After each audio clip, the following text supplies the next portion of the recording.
ಕೇಂದ್ರ ಸರ್ಕಾರದ ಕಡೆಯಿಂದ ಎಲ್ಲ ಮಹಿಳೆಯರಿಗೆ 5,000 ರೂಪಾಯಿ ಹಣ ನೀಡ್ತಿದ್ದಾರೆ. ನಿಮಗೂ 5,000 ರೂಪಾಯಿ ಬರಬೇಕಾ?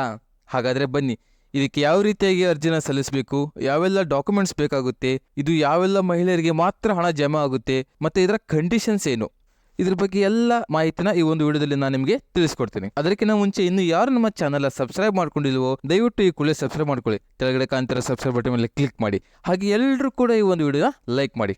ಯಾಕಂದ್ರೆ ನೀವು ಕೂಡ ಪ್ರತಿಯೊಂದು ಲೈಕ್ ಹಾಗೂ ಪ್ರತಿಯೊಂದು ಸಬ್ಸ್ಕ್ರೈಬ್ನಿಂದ ಇದೇ ರೀತಿಯಾಗಿ ಕಂಟಿನ್ಯೂಸ್ ಆಗಿ ವಿಡಿಯೋನ ಮಾಡಿಬಿಟ್ಟು ನಿಮಗೆ ಇನ್ಫಾರ್ಮೇಶನ್ ನೀಡಬಹುದಾಗಿದೆ.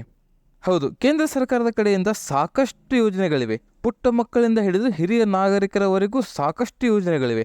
ಆದರೆ ನಮಗೆ ಅದರ ಬಗ್ಗೆ ಜಾಸ್ತಿ ಏನು ಗೊತ್ತೇ ಇಲ್ಲ. ಯಾಕಂದರೆ ನಾವು ರಾಜ್ಯ ಸರ್ಕಾರ ಏನು ಯೋಜನೆ ತರುತ್ತೆ ಅಂತ ಅದ್ರ ಬಗ್ಗೆ ಜಾಸ್ತಿ ಇಂಪಾರ್ಟೆಂಟ್ ಕೊಡ್ತಾ ಇದ್ದೀವಿ. ಆದರೆ ಕೆಲವೊಂದಿಷ್ಟು ಜನ ಮಾತ್ರ ಕೇಂದ್ರ ಸರ್ಕಾರದ ಎಲ್ಲ ಯೋಜನೆಯ ಪ್ರಯೋಜನಗಳನ್ನು ಕೂಡ ಪಡ್ಕೊತಾ ಇದ್ದಾರೆ. ನಾನು ಈ ವಿಡಿಯೋ ಮಾಡೋ ಉದ್ದೇಶ ಏನಂತಂದರೆ ನಿಮ್ಮೆಲ್ಲರಿಗೂ ಕೂಡ ಈ ಒಂದು ಯೋಜನೆ ಮಾಹಿತಿ ತಿಳಿಲಿ ಅಂತ.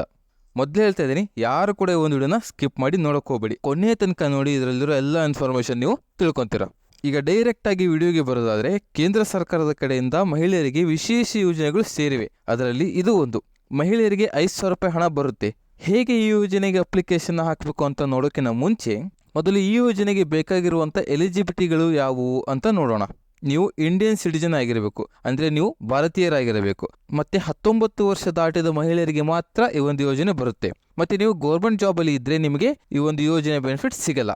ಆದರೆ ಇಲ್ಲಿ ಒಂದು ಎಕ್ಸೆಪ್ಷನ್ಸ್ ಇದೆ. ಅಂದರೆ ಅಂಗನವಾಡಿ ಕಾರ್ಯಕರ್ತರು ಹಾಗೆ ಆಶಾ ಕಾರ್ಯಕರ್ತರಿಗೆ ಈ ಒಂದು ಯೋಜನೆ ಅಡಿಯಲ್ಲಿ ಸೌಲಭ್ಯವನ್ನು ಪಡ್ಕೋಬಹುದಾಗಿದೆ. ಗೊತ್ತಾಯ್ತಾ ಏನು ಎಲಿಜಿಬಿಲಿಟಿ ಅಂತ? ನೀವು ಭಾರತೀಯರಾಗಿರಬೇಕು, 19 ವರ್ಷ ದಾಟಿದ ಮಹಿಳೆಯರಿಗೆ ಮಾತ್ರ ಈ ಒಂದು ಯೋಜನೆ ಬರುತ್ತೆ, ಮತ್ತು ನೀವು ಯಾವುದೇ ತರಹದಂಥ ಗೌರ್ಮೆಂಟ್ ಜಾಬ್ನ ಹೋಲ್ಡರ್ಸ್ ಆಗಿರಬಾರ್ದು. ಮತ್ತೆ ಈ ಯೋಜನೆಗೆ ಬೇಕಾಗಿರುವಂಥ ಡಾಕ್ಯುಮೆಂಟ್ಸ್ ಯಾವ್ಯಾವು ಅಂತ ನೋಡೋಣ.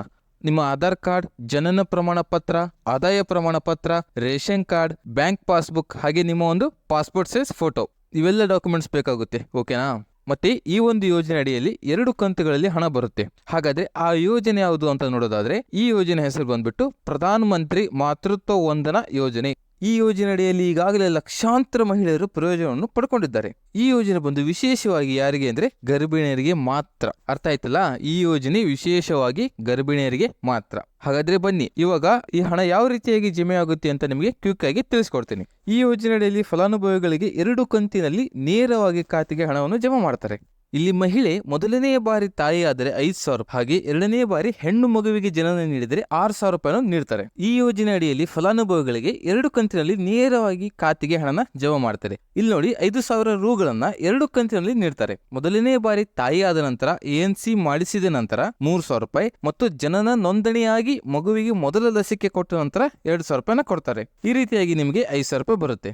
ಮತ್ತೆ ಎರಡನೇ ಬಾರಿ ಹೆಣ್ಣು ಮಗುವಿಗೆ ಜನ್ಮ ನೀಡಿದರೆ ಜನನ ಆದ ಬಳಿಕ 6,000 ರೂಪಾಯಿ ಒಂದೇ ಬಾರಿಗೆ ನೇರವಾಗಿ ನಿಮ್ಮ ಖಾತೆಗೆ ಜಮಾ ಮಾಡ್ತಾರೆ. ಹಾಗಾದ್ರೆ ಈ ಒಂದು ಯೋಜನೆಗೆ ನೀವು ಎಲ್ಲಿ ಅಪ್ಲಿಕೇಶನ್ ಹಾಕಬೇಕಂತ ಯೋಚನೆ ಮಾಡ್ತಾ ಇದ್ರೆ, ನಿಮ್ಮ ಹತ್ತಿರದ ಆರೋಗ್ಯ ಕೇಂದ್ರ ಅಥವಾ ಅಂಗನವಾಡಿ ಕೇಂದ್ರಕ್ಕೆ ಹೋಗಿ ನೀವು ಗರ್ಭಿಣಿಯಾಗಿದ್ದೀರಾ ಅಂತ ಮೆಡಿಕಲ್ ಸರ್ಟಿಫಿಕೇಟ್ ಕೊಟ್ಟರೆ ಸಾಕು, ಅವರು ನಿಮ್ಮ ಹೆಸರನ್ನು ನೋಂದಾಯಿಸಿಕೊಂಡು ನಿಮಗೆ ಹಣ ಬರುವ ಹಾಗೆ ಮಾಡ್ತಾರೆ. ನಿಮ್ಗೆ ಈ ವಿಡಿಯೋ ಇಷ್ಟ ಆಗಿದ್ರೆ ಎಲ್ಲ ಮಹಿಳೆಯರಿಗೂ ಹಾಗೂ ವಿಶೇಷವಾಗಿ ಗರ್ಭಿಣಿಯರಿಗೆ ಈ ಒಂದು ವಿಡಿಯೋನ ಶೇರ್ ಮಾಡಿ, ಅವರಿಗೆ ತುಂಬಾ ಸಹಾಯ ಆಗುತ್ತೆ. ಹಾಗೆ ಈ ವಿಡಿಯೋಗೆ ಲೈಕ್ ಮಾಡೋದು ಮಾತ್ರ ಮರಿಬೇಡಿ.